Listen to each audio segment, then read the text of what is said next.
guys, this is Dr. Shubha Jyoti and welcome back to my channel. And in this video, I just wanted to talk to mainly, I think, people who are doing residency because I feel that देखो residency करते time पे बहुत बार ऐसे किस्से आते हैं अपने सामने कि there's a senior who is getting frustrated by you, who is angry on you, who is आपको सुना दे रहा है in spite of मतलब आपकी कोई गलती भी नहीं थी फिर भी आपको सुनाया जा रहा है. ये चीज़ें हो सकती है जब आप रेसिडेंसी के थ्रू जा रहे हो.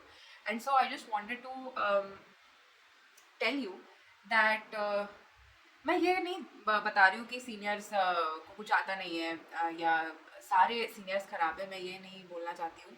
मैं ये बताना चाहती हूँ that a lot of people are not what do I say, do not have that quality of being calm at at tough kind of situations. कुछ ऐसे seniors होते हैं जो खुद घबराते हैं. For example, I would just like to tell you that जब मैं एक कॉर्पोरेट हॉस्पिटल में काम करती थी तो I have seen seniors who are quite मतलब मुझसे बहुत ज़्यादा साल सीनियर जो होते थे. आई रिमेंबर एक किस्सा ये हुआ था कि हम इंटूबेट कर रहे थे एक पेशेंट को. डिफिकल्ट इंटूबेशन था. हमने वीडियो लैरिंगोस्कोप सी मैक अवेलेबल होता था वहाँ पे तो हमने सी मैक यूज़ किया था. And I was intubating the patient एंड क्या हुआ था कि कॉर्ड्स दिख रहे थे, ट्यूब जा नहीं पा रही थी. फिर हमने स्टिलेट डाली उसमें फिर भी नहीं जा रही थी. एंड उसमें ये हो गया था, मेरे सामने एक सीनियर थी, हाई रिस्क केस था एंड वो पैनिक हो ही जा रही थी. पेशेंट ब्रैडी हो गया था and she was like she was panicking a lot at that point of time.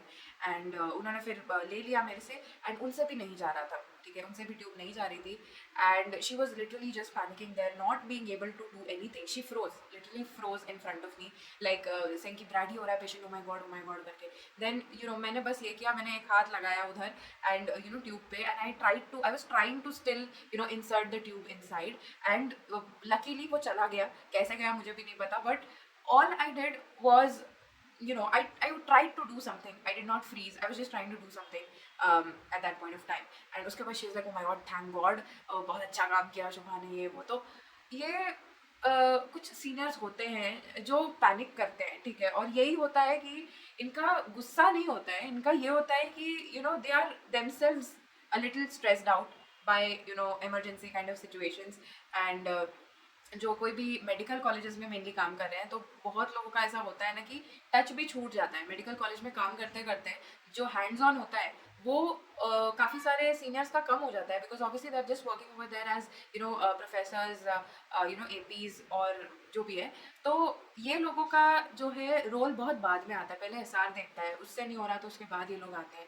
तो usually they don't have a lot of hands on experience या उनका हाथ साफ नहीं होता उनका, basically that in clear words. और ये है कि हाँ, कॉर्पोरेट हॉस्पिटल में ये होता है that people have more of hands on experience, इसलिए वो लोग इतने घबराते भी नहीं हैं. बट येस, वहाँ भी मैंने ऐसे एक सीनियर से मेरी I had clash with somebody like that.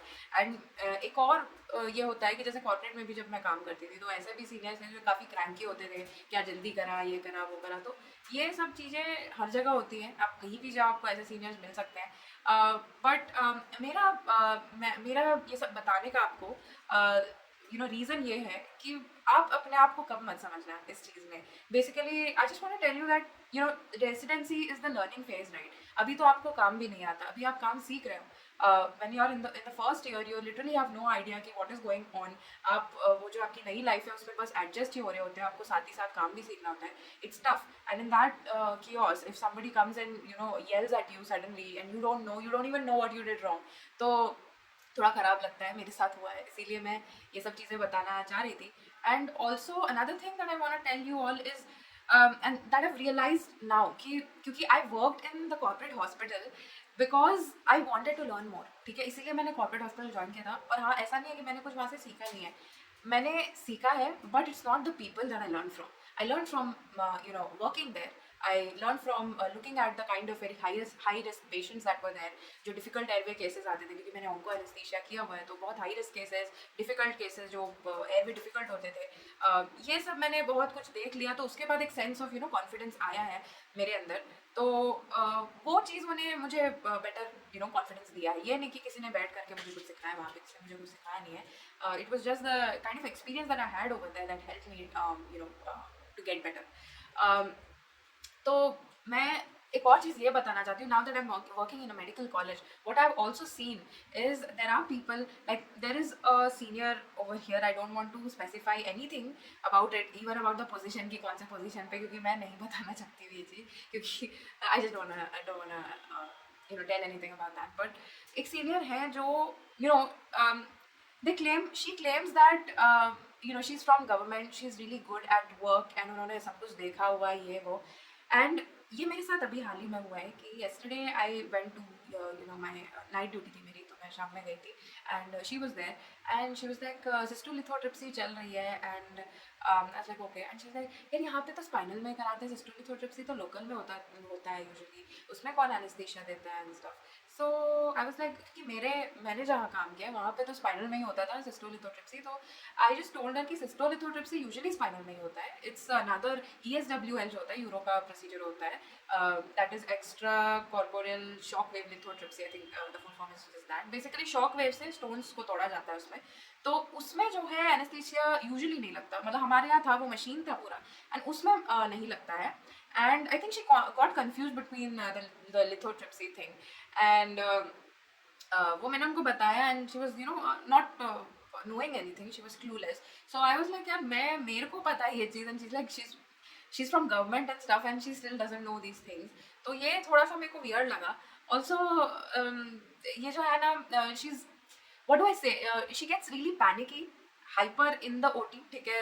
I am also not comfortable with her being around, my juniors are not comfortable with her being around क्योंकि she panics so much. I have seen this thing कि juniors भी ना ऐसे senior के साथ काम करना पसंद करते हैं who doesn't create more problems, who is you know much more calm and मतलब जिसके रहने से सब काम आसानी से हो जाए, ऐसा बंदा सबको पसंद आता है. तो ये काइंड ऑफ बिहेवियर होता है कुछ सीनियर्स का और मुझे आश्चर्य होता है क्योंकि बहुत ज़्यादा, मैं आपको क्या बताऊँ, she is very senior to me and probably my grandmother's age, like not exactly but a little less, but मतलब उतने एज के आप सोचो कि उनका एक्सपीरियंस इज नॉट, मतलब ऐसा होता है ना कि these kind of people, there are some people like so, मैंने देखे और भी लोग देखे हैं जो मतलब they will claim कि यार हमें बहुत एक्सपीरियंस है, हमने यहाँ काम किया, हमने वहाँ काम किया, ये है वो है, but when it comes to actually working you know they are not very great at it. Instead what they basically do, what I've seen, especially ये इनके साथ होता है ना, जो लोग मेडिकल कॉलेजेस में बहुत काम कर चुके हैं, उनकी ये आदत होती है कि आप you know आते ओटी में if there is something that goes wrong, you just blame the juniors. If juniors call you for help and there is something wrong with the patient, something happens, you are directly blaming the juniors at that point of time. मेरा तो ये होता है, मेरे साथ खुद ये चीज़ें हुई हैं कि मैंने कभी सीनियर को कॉल फॉर हेल्प भी किया तो they are yelling there at me, they are not solving the problem but creating more stress. तो ये behavior होता है कुछ लोगों का. मेरा तो यही, I try कि मतलब जब भी मुझे कोई बुलाता है, I try to just solve the problem because that is what is needed at that point of time for the patient and for everybody. You can you know you can scold the juniors later, you can tell them the importance of what just went wrong later. At that point of time I think fixing the problem is the better thing to do, but ये चीज़ बहुत seniors realize नहीं करते हैं. और मैं बस यही बोलना चाहती हूँ that you know with experience it's not like, I don't want to say that experience does not matter because that is also very wrong. मैं खुद जितने साल मैंने सीखा, मतलब मैं जब पास आउट हुई तो 2 साल मैंने कॉर्पोरेट में सीखा है, तो वो मुझे बहुत काम आया. उसमें मैंने फ्रीलांसिंग भी की है तो वो भी मेरे को बहुत काम आया. I think I learn the most while I was working in corporate and freelancing. और मुझे ये लगता है टू बी वेरी ऑनेस्ट कि मेडिकल कॉलेजेस में आपका you know because you are not getting that hands on experience, आप cases actually नहीं करा रहे, you are going and intubating or doing the procedures only when the juniors are not able to do it, otherwise you are just helping them with the procedures. तो आपका वो hands on चीज़ जो होता है वो कम हो जाता है.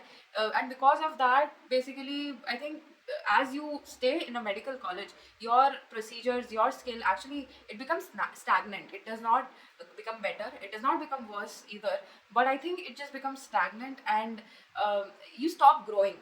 I feel in the field, ठीक है, ये एक चीज़ है. But definitely it depends person to person कि सबको क्या चाहिए because it offers you a much more comfortable lifestyle when it comes to medical colleges. तो ये एक personal चीज़ होती है सब लोगों के लिए. And Personally, I feel like everybody should just get done their 1 year of SRship so that they can choose either ways. That is altogether a different thing. मैं पता नहीं यहाँ पे कैसे आगे. But anyhow, what I was telling you all was कि basically यार देखो मैंने ये सीखा है अपनी लाइफ में, because मैं अपनी तारीफ नहीं करना चाहती हूँ, but what I have seen is there are many seniors who are not able to stay calm in emergency kind of situations. whereas मेरे साथ खुद यार फ्रीलांसिंग में भी मेरे साथ ऐसा हुआ है. मैं अकेली थी, फ्रीलांसिंग में कोई आपके साथ होता नहीं है, ठीक है. मैं अकेली थी, मेरे साथ एक बार तो ऐसे भी हो गया था. I have done an oesophageal इंटुबेशन for the patient. बहुत डिफिकल्ट था वो इंटुबेशन. तो मेरे को कॉर्ड बस जस्ट दिख रहे थे एंड यूजुअली वो चला जाता है. मैं बूजी से किया था एंड अनफॉर्चुनेटली ईसोफेजियल हो गया था. तो उस पॉइंट पे भी ऐसा हो सकता है कि कोई और अगर होता वहाँ पे या फिर मैं नहीं कहती कि सब लोग ऐसे हो सकता है कि यही लोगों के बारे में बात करें जो बहुत स्ट्रेसफुल हो जाते हैं और आपके ऊपर चिल्लाते हैं. तो ऐसा कोई अगर उस प्लेस पे होता तो वो डेफिनेटली स्ट्रेस लेता. वो कहता अब क्या करें, कैसे होगा, क्या होगा. But what I did was I remove the tube and मैंने बैग मास्क किया थोड़ी देर एंड फिर वापस मैंने अच्छे से विजुलाइज किया and I placed it in the trachea उसके बाद. तो ये कामनेस एक मुझे लगता है मेरे अंदर आ गई है अभी.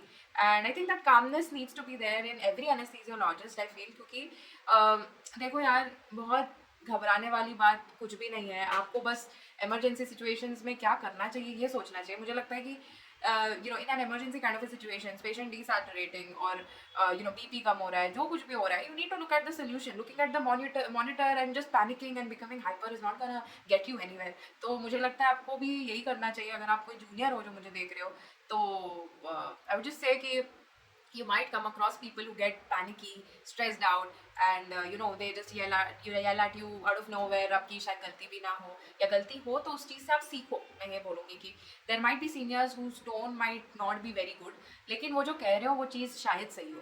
तो अगर ऐसा कुछ है तो उनसे सीखो आप. अगर आपको लग रहा है कि what they are saying is wrong, then just listen to it, let it go. Just keep a realization that कि हो सकता है उनका भी अलग स्ट्रेस होगा, उनका अलग माइंडसेट होगा.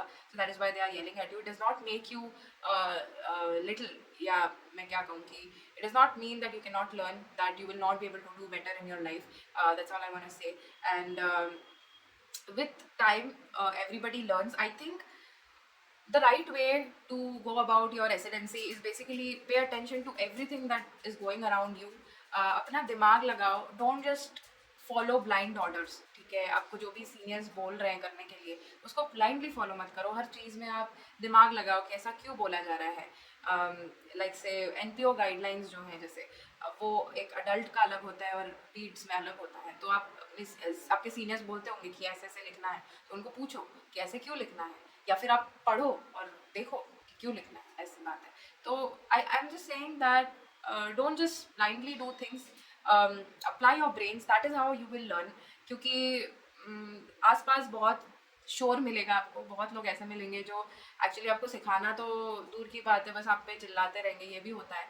तो ऐसे में it's just you can just what do I say, learn to be consciously aware of what are the things that are going around and अपने आप थोड़ा एफर्ट दो सीखने में. मुझे लगता है वही बेस्ट तरीका है सीखने का. And I feel to be very honest, आप जब PG करके निकल जाओगे आपको प्रोसीजर्स आ जाएंगे, सब आ जाएगा. उसके बाद I think few months of freelancing सभी को कर लेना चाहिए. It will give you a level of confidence. It will show you where you stand.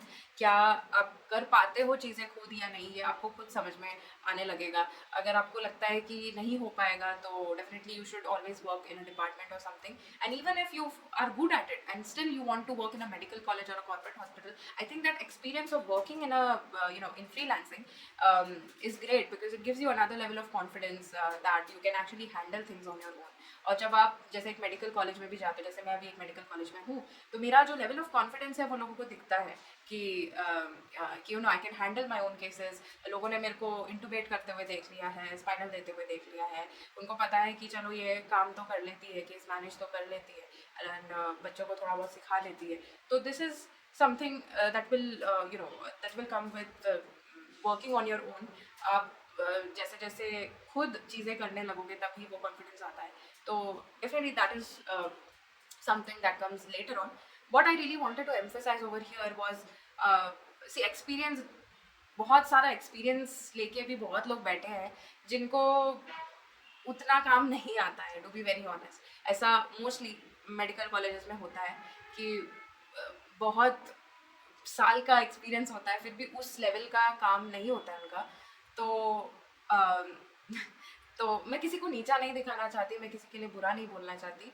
And I don't say कि experience does not matter, it definitely matters. मेरे खुद का experience is help me so much in my life, so I don't say that experience does not matter, but all I want to say is experience is not everything.